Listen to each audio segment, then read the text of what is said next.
All rise for the pledge. I pledge allegiance to the flag of the United States of America and to the republic for which it stands, one nation, under God, indivisible, with liberty and justice for all. Thank you, everybody. We'll call the meeting to order for determination of quorum by roll call. Councilor Baumgartner. Evers is absent. Ferguson. Here. Mayor Hawkins, I'm here. Patterness. Here. Okay, we do have a quorum and we'll call the meeting to order. We'll move right into the public forum. This is the time when members from the public can address the council. When you do address the council, we ask that you provide your name for the meeting record. Speaking times will be limited to 3 minutes. If your business item goes beyond 3 minutes, we will be sure to facilitate you with some sort of an answer, offline at least. And all right, we'll open up the public forum. Anybody from the public wish to address council? No one attended and no one registered for virtual.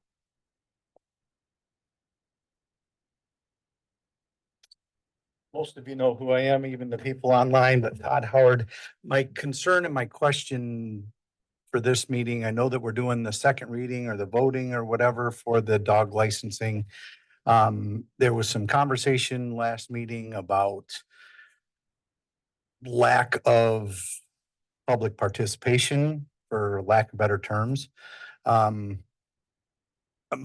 question along the lines with getting rid of that particular ordinance in our community is that the foundation? Is that the stepping stone for getting rid of other ordinances that people just don't want to follow and don't bother with? Is that what we're going to start a precedence with? Well, they don't register their dogs anyway, so we're just going to get rid of that ordinance. So then if people start adding buildings to their property or putting things too close to the property line, if enough people don't follow that ordinance, we'll just get rid of that one and we can start parking cars in front lawns and using their lawn as a used car lot. We'll get rid of that ordinance. Just where does it start? Where does it end? That's my question. That's my concern. I'll address that quickly. So it wasn't just the lack of public participation. So we take a look at this ordinance where you register your dog and you pay a $15 fee to register your dog, and we keep this roll of dogs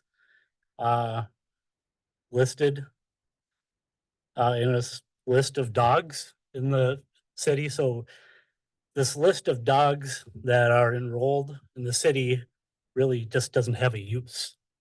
So the reason for getting rid of the dog list and the fees associated with it was because it's just a useless item.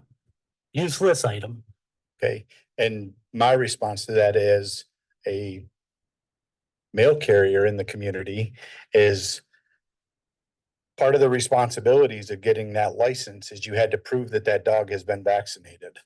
So now if I get bit by the dog at 123 Hucklebuck Road, I can say, yes, when I call the police and have somebody come out there to help me, I was bitten by that dog at this home.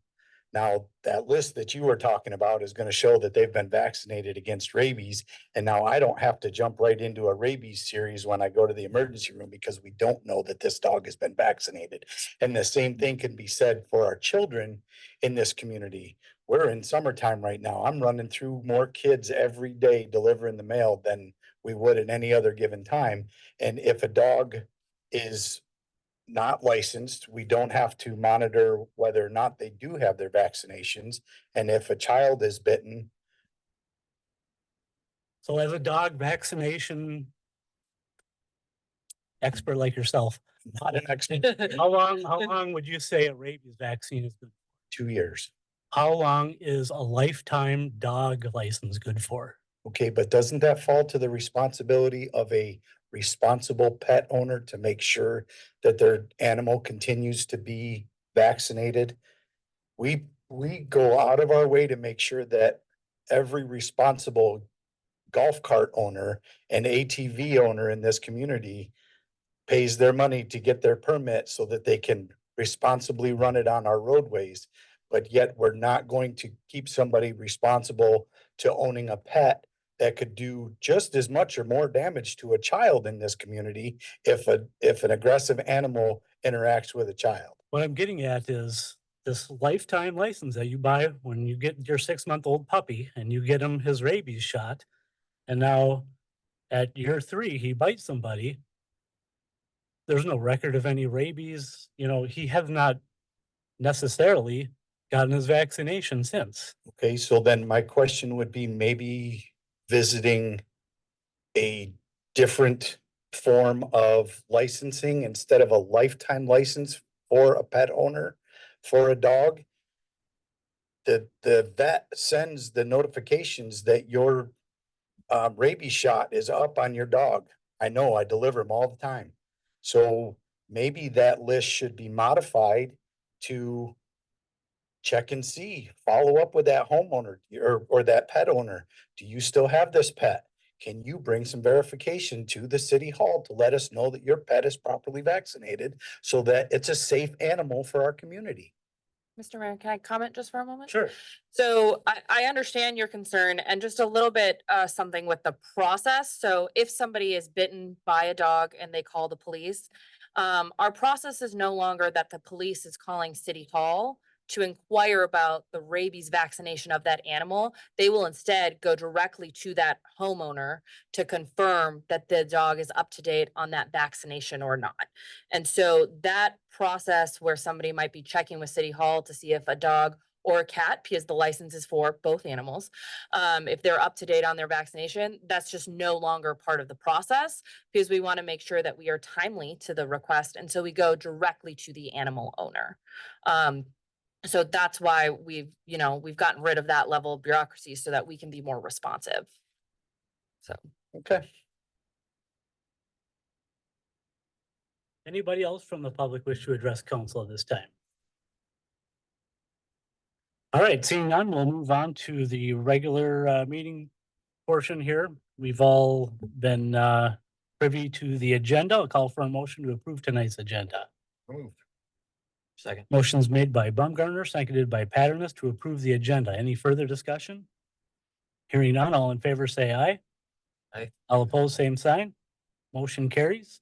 I'll move down to the consent agenda, which contains the regular meeting minutes of June 17, the work session meetings of June 20th, Resolution 72, the acknowledging of off-site gambling premises permit requested by the Olivia Ambulance located within the city limits and granting local approval.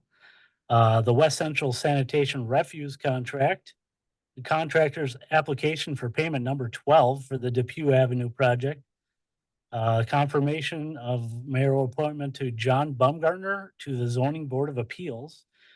Ordinance 4, amending chapter 93 of the Olivia City Code regarding animal license requirements. First reading of ordinance 6, amending chapter 116 of Olivia City Code regarding liquor licenses. First reading of ordinance 7, amending chapter 116 of Olivia City Code regarding municipal liquor stores. And that's it for the consent agenda. Any further discussion about the consent agenda? Mr. Mayor, Yes. can we have, in consideration of the consent agenda with respect to the West Central Refuge contract, have that be the consideration of the There's a resolution? resolution, sorry. Yeah, the resolution, which is, numbered 2024. There's a typo. 3, I believe. Yes, right here. So it's the resolution authorizing the approval of that and delegating authority to the city administrator to negotiate the non-essential terms of that agreement. We I had a just- couple of updates. My apologies. I thought that was communicated in this agenda. It was listed on it, but just in our notes. I Okay, didn't see got it. on Here. Do you want to pull that out for discussion? So It- process wise, you certainly can do that. I think that would probably be good to move it down, pull it off and then move it down. Call for a motion to approve or to pull off the West Central Sanitation Refuse Contract out into the discussion item F. I'll make that motion. Motion made by Ferguson, seconded by Patterness to remove West Central Sanitation Refuse Contract from the consent agenda, and putting it into business item F. Any further discussion? Hearing none, all in favor, say aye. Aye. All opposed, same sign. Motion carries. All right, I'll call for a motion to approve tonight's amended consent agenda. Second. Motion made by Baumgartner, seconded by Ferguson to approve the amended consent agenda with item D removed. All in favor, say aye. Aye. All opposed, same sign. Consent agenda carries as revised. Moving down to discussion items. We have a public hearing of ordinance 5, amending chapter 152 of Olivia City Code regarding B3 district. The central business district will begin with recessing of the regular minutes meeting and entertaining staff reports. Sure. So, this is the second time you've seen this. So this is again, currently, we had a building permit that was received by our planning and zoning administrator, proposing an attached garage on an already existing single family home. Currently, our ordinances would define the use of this property as a non-conforming use since it's zoned central business B3, and it would dictate that the project is denied. However, when brought to the planning commission, this ordinance amendment was unanimously approved. The ordinance change is justified kind of by our new comprehensive plan, which is guiding us to encourage and update and maintain our current housing stock, which this would do. And it would promote more construction, maintenance, and the longevity of the houses in the B3 central business area. We received no calls or inquiries from residents over the past 2 weeks about this subject. Mr. Mayor, I'll just add to the reason why the council has to have a hearing on it is that because it's a change to your zoning code, which is required by state statute. Thank you, Pam. I'm just gonna ask if we were looking at making other changes in the city, like maybe smaller lot sizes that are buildable and things like that. Yeah, I've discussed it with our planning and zoning administrator to come up with some recommended suggestions to kind of round out the planning commission's agenda for the rest of the year. Yeah. We've been a little busy with a couple of different priorities that have taken precedent over the past couple of months, but it still is on our to-do list. So yes. Yeah, I mean, the point there is like, if we can stimulate a little more economic activity and building and, so, yeah. Yeah, absolutely. Yep. All right, anybody from the public wish to comment on ordinance 2024-05, amending chapter 152 of city code regarding the B3 district?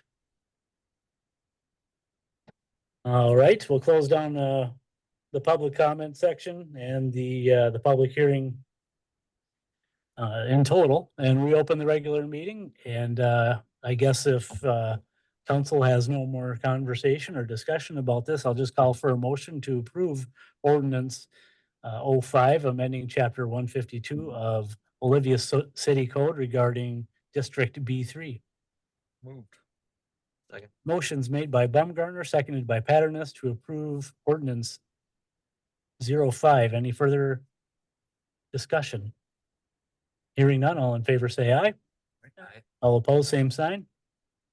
Motion carries. Thank you. All right, moving on to our next item of discussion. We have Justin Black, our city engineer, to inform us about some Depew Avenue happenings. All right. Hi, Hello, good evening, Mayor and Council. Good to be back here. And I think I've got some great news tonight. I wanted to provide an update on the Depew Avenue project. If you've been out there, things are shaping up, really winding down. The application for payment that you approved this evening wasn't the final application. We'll be back in August with a final. We're still retaining some money from the contractor as they finish a couple things on the punch list item.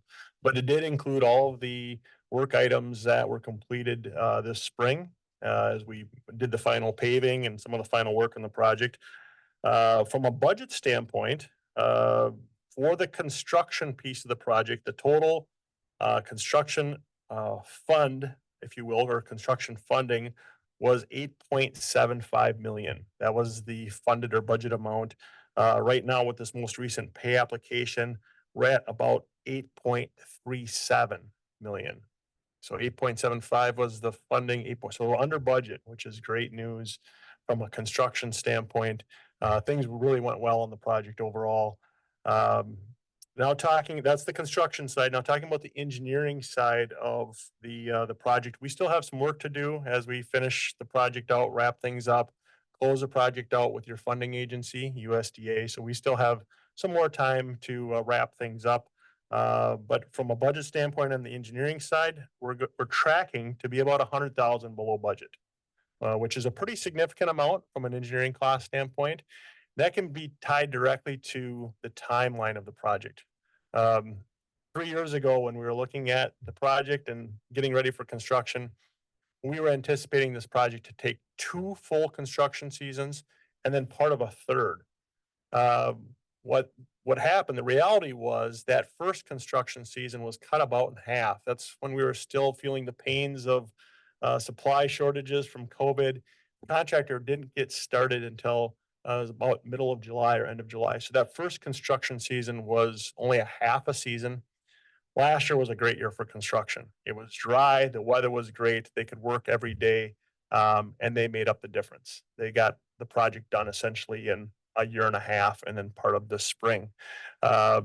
So based on what we thought was a 2.5-year project was more like a 2-year project. And that was really the cost savings from an engineering standpoint. We just weren't out on the project the amount of time that we had anticipated. So but again, good news, under budget. So overall, construction and engineering, we're under budget. And we're tracking to probably bring back a final payment to the contractor in August. So you'll probably see me one more time here in August related to the Depew project, and we'll wrap things up, and that's a wrap. So be happy to answer any questions. Otherwise, that was my update for tonight. Like under budget. I do too. And to be honest, sometimes I'm up here and it's not that way. So it doesn't always happen this way, especially when you're digging in older parts of town. When you get into the downtown area, sometimes there's things that no one expected. This particular project, things seem to match up pretty well, and we didn't run into any of those unforeseen conditions for the most part. The ones that we did were pretty minor. We were able to manage those in the field. So yeah, all good news tonight. And the light is at the end of the tunnel. We're almost there. Yeah, I know, just anecdotally, our neighbors who live on Depew, just from what I've heard, all the feedback was really positive on the way that, construction's painful, but it sounds like the team really did a great job of trying to accommodate their needs. So we definitely appreciate that side of things as well. Glad to hear that. Like you said, the construction is painful. There's no easy way to do these projects. You just got to dive into them and hope you get great weather. That's the other piece of it. And we did have good weather. So I'm glad we're not building it this year. Yeah. With the monsoon rains we've had, that would have been a whole nother story. But we were definitely fortunate to have that kind of weather and schedule. Right. Well, thank you very much. We'll let you get to your next meeting. Sounds great. All right. Okay, we have some conversation here ahead of us regarding surplus materials and a management policy that we're working on. Yeah. So the next 2 items are brought to you specifically because you all approved the City Hall project at the last meeting, and we're very excited. But what that means is that City Hall will be relocating their premises for at least 7 months. And so we are doing our due diligence to clean out and organize City Hall offices to ensure that what we are moving and storing are truly needed for City Hall operations. We've accumulated a lot in this building and not all of it is needed for City Hall operations anymore. And so we, of course, are following our record retention schedule. We're not getting rid of anything that we are supposed to legally keep in terms of files and material like that. But in the event of surplus material, I was discussing with our city attorney on recommendations on how to get rid of surplus material. And she asked us, well, what is our surplus material policy? And we could not find one in our records, so we created one. And so we worked with consulting the league and looked at what other city policies have. And so we have we have the two documents before you. I did, you know, in consulting with departments, I did realize that it doesn't fully encompass kind of all the things pertaining to the municipal liquor store. So sometimes they get like free promotional items given to them that they don't need to keep. And so Pam recommended some last minute adjustments to the policy to say, you know, surplus material does not include supplies or materials for which the city did not expend public funds and which the city administrator determines is obsolete or excess and has no monetary value. So this would kind of cover those recommended items that I did not think of first when we were drafting this policy. And that's where you see the two different policies presented in your packet. I have a comment on that. Like, is there any way we could follow like the county where they do the public auction or they put it out to at least bring some revenue back from that? Yeah, so part of that surplus policy does include selling items in a public auction space. And we do have an account, so we can do that for items deemed auctionable. Mhm. If they're, you know, if we think we're gonna get some money for an item, we can certainly look at putting it up for auction to get that back, and that's in the policy. Yep, the policy talks about sale, donation, throwaway, all of those different things. So there is room in that policy to set that up like the county has. Do you have any surplus material that you think is auctionable? Not yet. It depends upon, you know, at some point, I would love to replace our council chairs. And in which case, we might see if anybody has interest for auction for a number of chairs. But we still need these chairs for some time. So we're still working through our garage space, city hall space, things like that. What about the old fire wagon? The old fire engine, so That could be worth, like Tim thought would $100,000 or something. People would pay for that. So that can definitely be discussed with our fire department, as I'm encouraging them to also go through their space. Unfortunately, Chief Morse was out today, but as they're going through their space, we'll certainly see if there are things that can be identified, for these types of auctions as well. Any of the other department heads have any ideas of items? So not yet. We're currently prepping for the electronics recycling and just getting rid of electronic equipment that no longer works. Because that has been taking up space on our back shelves as well. So Just for City Hall, or is that a public thing? that is, the public can take advantage of the county electronics recycling. Yes. Did you have suggestions for donation, selling, auction items? Okay, on here in this venue. All right. Landon, you really look like you had something to say.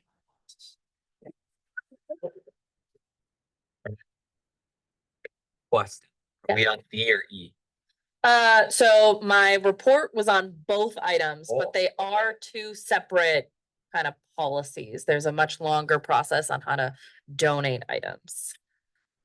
For discussion on item E, I would like to see the dollar threshold for the administrator to decide if something should be donated or not dropped. Sure. What would we had tied it to the spending authority, but we can certainly drop it. What's our What you'd policy like for to do. accepting donations? We list all of our accepted donations and resolution for the council to approve. Any dollar amount? I believe so. Okay.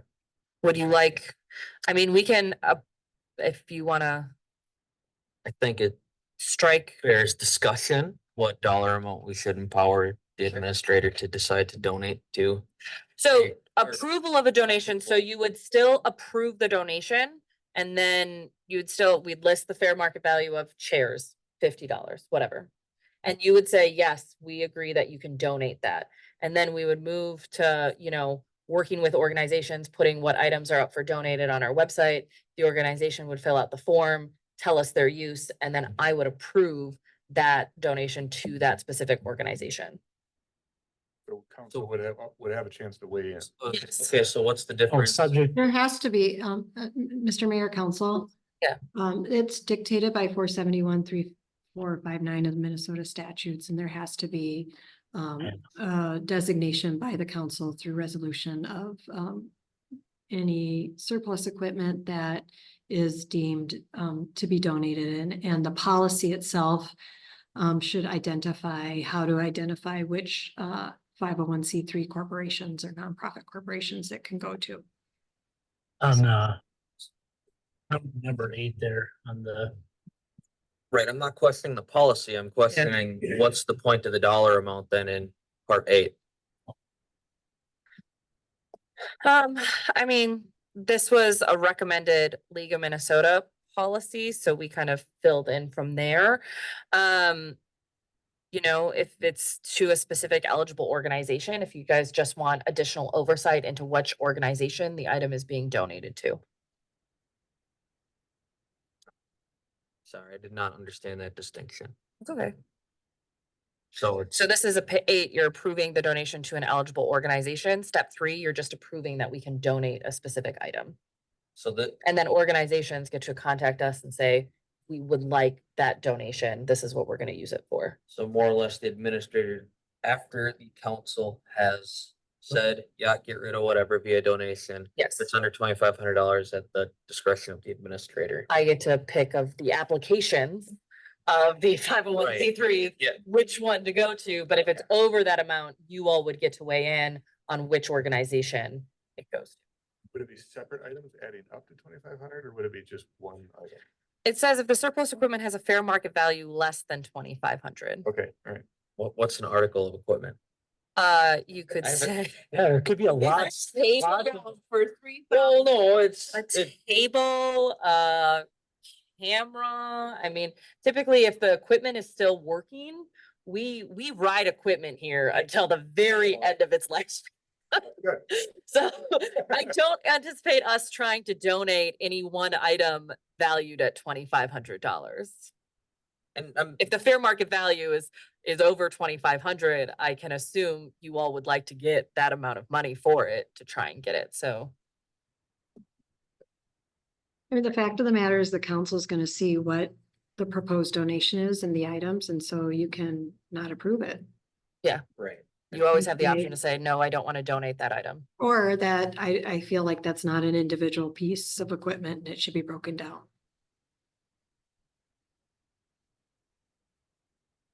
Satisfied? That's fine.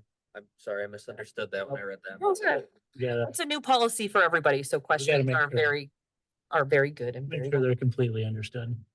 Yeah, and I think to Elizabeth's comments before with respect to those materials that she's deeming in her discretion don't have monetary value, those are only limited to items that the city acquired with, it did not expend any public funds in its acquisition or in its maintenance of those. So it's gonna be a very small pool of items that Yeah, you didn't expend any public dollars to acquire or to maintain. And those are the ones that are not being defined as any type of surplus material that would be subject to either the sale on the open market or the electronic bidding or council's decision to donate it.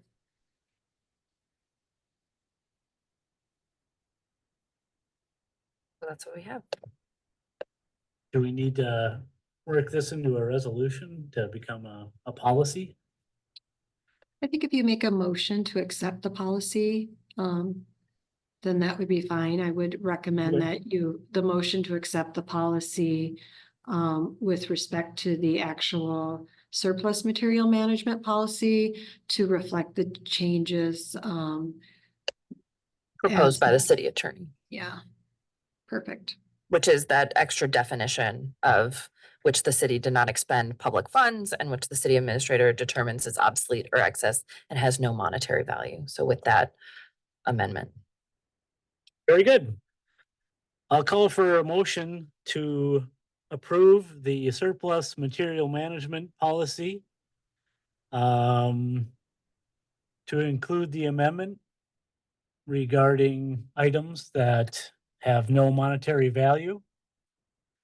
And also call for a motion to approve the donation of surplus city equipment policy. Was that the amendment that Yes. Pam proposed? Yes. Proposed? Yeah. Okay. Motion's made by Ferguson, seconded by Baumgartner to approve the policies. Any further discussion? Hearing none, all in favor, say aye. Aye. All opposed, same sign. All right, policies carry as amended. All right, moving on to the West Central sanitation refuse contract. So this is actually in page 10 of the packet that was sent out. It's just the cover page of the agenda that unfortunately this was missed. So my apologies for that typo. When we're going through agendas, one was updated and then merging the document. Anyway, so this is resolution 2024-73. So it's a resolution authorizing approving the West Central refuse contract and delegating authority city administrator to negotiate the non-essential terms of the refuse contract. So we did receive a contract from West Central Sanitation. Pam has reviewed it, made a substantial amount of suggestions for the future contract. We have sent it back to them last week. They obviously couldn't turn it around in such short amount of time. We want to make sure that there are no gaps in service. So this resolution would just let us finalize that process. Again, these are non-essential terms of the contract, what the RFP and those prices that you all approved, the 2-year term that was decided by this council, those are all part of the current contract. We're putting in things, like insurance limits and things like that. So those are the details that Pam is making sure are not missed. If you approve this resolution, we'll continue negotiating. And to this point, West Central Sanitation's been amenable to these adjustments. So they're reviewing them as well, and they expected to get back to us early this week. So probably Tuesday or Wednesday. So they've been really good partners in all of this. And I expect that they will continue to be good partners as we hash out these final details. So are we being asked to approve a contract we don't have and have never seen? So the contract itself, the parameters of it are very similar to the contract that has been standing in this city for like the past 10, 20 years with additional legal assurances as an insurance. And maybe Pam can speak more to the changes suggested. Before that, can we just table it until it's ready for us to approve it as is? When is the expiration of the other agreement? July 7th.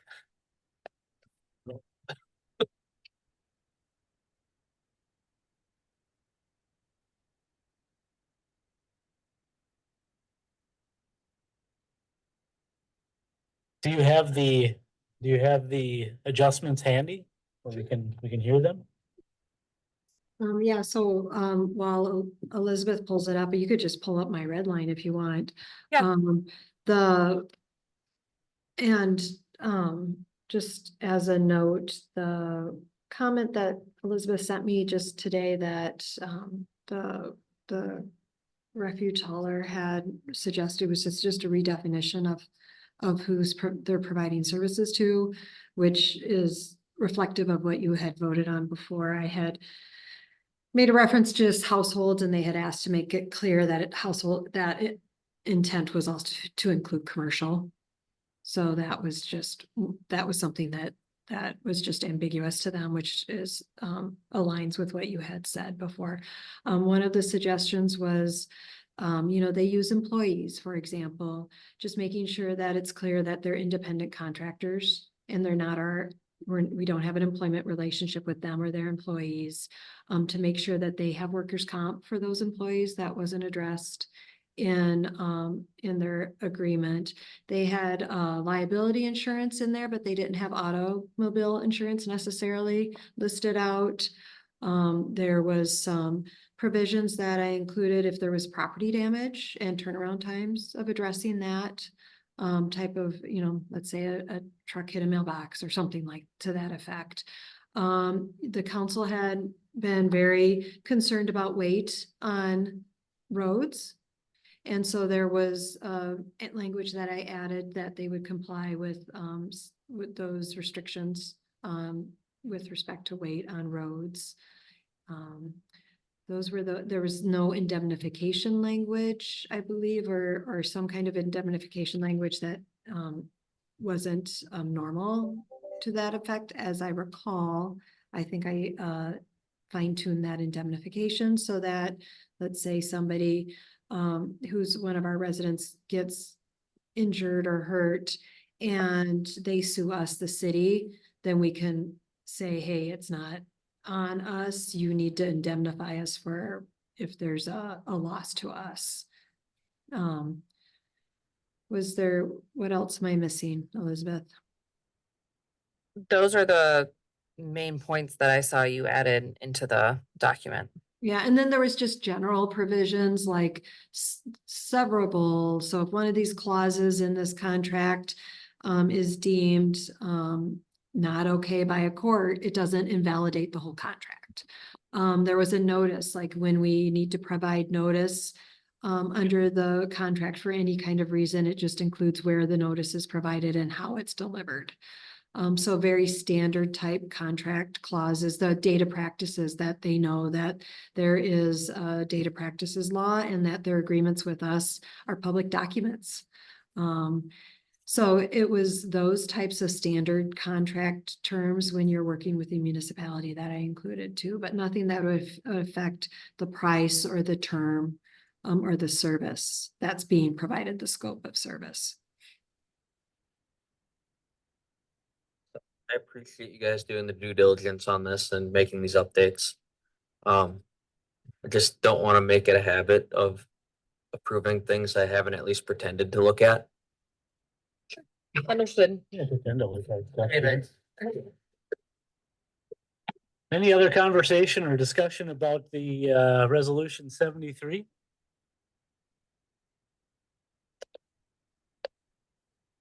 Call for a motion to approve it. So moved. Motion's made by Paternoss, seconded by Baumgartner to approve resolution 73 regarding West Central refuse contract. Any further discussion? Hearing none, all in favor say aye. Aye. All opposed, same sign. Resolution 73 carries as written. That's it for the business items. We'll move down to committee reports. Any reports from the council? The business owner that we negotiated with, and said business owner is happy, working well. Any other reports? How's the pool?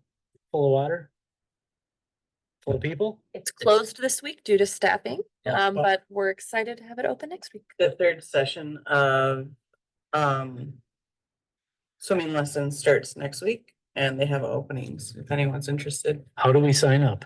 Get a hold of Tracy at the pool. Try Facebook. Okay, It's bold. It's bold. Old community pool. Bold Community Pool on Facebook and send them a message.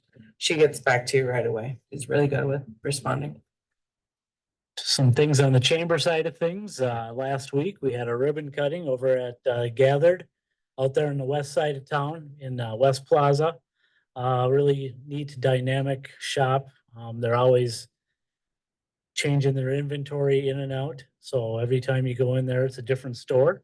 So encourage people to go check them out. The planning for the chamber golf event is underway, so encourage all members of the chamber and community members to consider attending that social and golf event as well. And Elizabeth can fill us in on the Corn Capital Days meeting. Yeah, so Corn Capital Days met today. Very excited to gear up for my first Corn Capital Days here in Olivia. They're finalizing the flyer and hope to be publishing that soon with a final schedule of events. It looks like it's going to be an action-packed week. And we, our order for corn and beans have been placed for the corn feed on Saturday.